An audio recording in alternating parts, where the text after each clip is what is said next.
Oh, it's really a pretty morning. Yeah, it's nice to see the sun again, huh?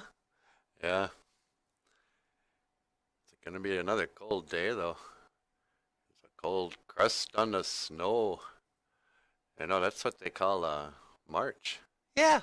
Want to make that the Ojibwe word of the day? Yeah, sure, why not? Well, hey, BOOZHOO! Welcome to BOOZHOO Nana BOOZHOO, the podcast about Ojibwe language and culture. I am Nana BOOZHOO, and this is Natasha. And today, our Ojibwe word of the day is the Ojibwe word of the month, March. And in Ojibwe we say, Onaabani-Giizis, crust on a snow moon. Because this is the time of year where the snow, really freezes up on the top and it creates like a crust. So yeah.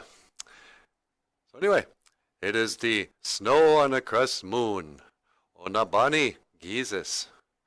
And this has been your Ojibwe word of the day.